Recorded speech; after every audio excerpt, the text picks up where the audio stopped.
सारखी वॉटरगेटचा प्रकल्प आणला, जलयुक्त शिवार योजना देवेंद्रजींची बंद करून टाकली. म्हणजे 18 योजना उद्धव ठाकरेंच्या सरकारने बंद पाडल्या.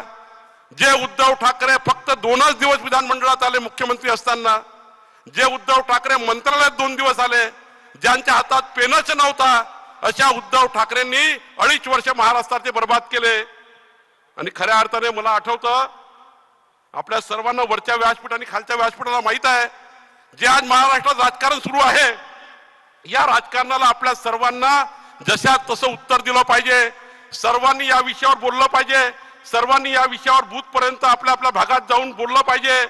आज ज्या पद्धतीने मला यावरून आवर्जून उल्लेख करायचा आहे की देवेंद्रजीच्या नेतृत्वामध्ये ज्या पद्धतीने चंद्रकांत दादा आणि संपूर्ण टीमने मराठा समाजाला आरक्षण देण्याचं जे काम झालं, मी आठवतो मी मंत्री होतो त्या काळात देवेंद्रजींनी 20 रात्र मराठा आरक्षणाचा, आशिषजी तुम्ही त्या ठिकाणी साक्षी आहात, 20 रात्र जागून मराठा आरक्षण, टिकणारं आरक्षण, मराठा आरक्षण घेण्याचं काम माननीय देवेंद्रजींनी 20 रात्र जागून मराठा आरक्षणाचा कायदा स्वतः तयार केला. आम्ही त्यांना म्हणायचो की पहाटे 4 वाजेपर्यंत आपला दिवा बंद होत नाही, जरा तब्येतीची काळजी घ्या. पण 20 दिवस सलग चंद्रकांत दादा, आशिष शेलारजी, व्यासपीठावरचे सर्व, विनोद तावडेजी, सर्व नेते आहेत, सर्वांना माहिती आहे, आपल्यापैकी अनेकांना माहिती आहे, मराठा आरक्षणाचा कायदा तयार झाला, विधिमंडळात मंजूर झाला, हायकोर्टात मंजूर झाला. पण जेव्हा सुप्रीम कोर्टमध्ये मराठा समाज कसा आर्थिक आणि मागासवर्गीय कमी आहे, कमजोर आहे, आर्थिक दुर्बल आहे, त्यामधला भाग जो आहे तो उद्धव ठाकरेंच्या सरकारने सुप्रीम कोर्टात मांडला नाही. सुप्रीम कोर्टात जेव्हा केस सुरू होती तेव्हा महाराष्ट्राचे मुख्यमंत्री उद्धव ठाकरे होते. म्हणजे मराठा समाजाला आरक्षण दिलं तेव्हा मुख्यमंत्री देवेंद्रजी होते. आणि सुप्रीम कोर्टामध्ये केस लढली तेव्हा मुख्यमंत्री उद्धव ठाकरे होते.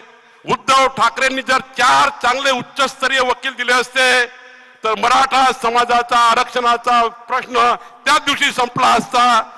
आणि मग मराठा समाजाच्या आरक्षणाचे खरे मारेकरी कोण आहे? तर उद्धव ठाकरे आहे, उद्धव ठाकरे आहे. आणि आज काय परिस्थिती आहे? सामाजिक आंदोलनाच्या नावाने देवेंद्रजीला विलीन केलं जात आहे. खरं तर सामाजिक आंदोलन झालं पाहिजे, सामाजिक आंदोलनाची गरज आहे. प्रत्येक समाजाला आपापल्या समाजाला हक्क मागण्याची गरज आहे, हक्क देण्याची गरज आहे. पण आंदोलन करताना, सामाजिक आंदोलन करताना ज्या पद्धतीने राजकीय स्मेल येत आहे, उद्धव ठाकरेला विलीन करण्याऐवजी देवेंद्रजीला विलीन करण्यात येत आहे. याकरता खऱ्या अर्थाने मराठा समाजाला 100% आरक्षण मिळावं, त्या टक्का त्यांना जे आरक्षण हक्काचं ते मिळालंच पाहिजे. याकरता भारतीय जनता पार्टीचे हे महाअधिवेशन पाठिंबा देत आहे, मराठा समाजाच्या आरक्षणाला पाठिंबा देत आहे.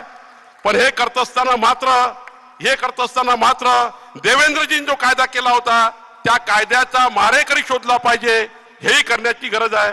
बंधूंनो, मला आठवतं देवेंद्रजी, जेव्हा तुम्ही एकनाथ शिंदेजी आणि तुम्ही त्या ठिकाणी शपथ घेतली आणि पहिली कॅबिनेटची बैठक झाली, त्या पहिल्या कॅबिनेटच्या बैठकीमध्ये ओबीसीचं गेलेलं आरक्षण परत आणण्याचं काम कुणी केलं असेल ते एकनाथ शिंदे आणि देवेंद्र फडणवीस जी आल्यानंतर या महाराष्ट्रात झालं. 2.5 वर्ष या महाराष्ट्रात निवडणुका झाल्या नाही, 2.5 वर्ष या महाराष्ट्रात निवडणुका झाल्या नाही, पंचायतच्या निवडणुका झाल्या नाही बंधूंनो. आणि आजही पंचायतच्या निवडणुका कुणामुळे थांबलाय? आजही आपण महाविजयाची गोष्ट करतोय. आतापर्यंत महानगरपालिका, नगरपालिका होऊन गेल्या असत्या, पण महाविकास आघाडीच्या लोकांनी सुप्रीम कोर्टामध्ये केस टाकल्यामुळं प्रभाग रचनेचा निर्णय होऊ शकत नव्हता. आणि म्हणून पंचायतच्या निवडणुकी रोखण्याचं पाप हे महायुतीचं नाही आहे, हे महाविकास आघाडीचं आहे. आणि म्हणून खऱ्या अर्थाने पुढच्या काळामध्ये ओबीसीचं आरक्षण टिकवण्याचं, ओबीसी आरक्षणाला धक्का लागला होता त्या टिकवण्याचं काम माननीय देवेंद्रजींनी केलं. मला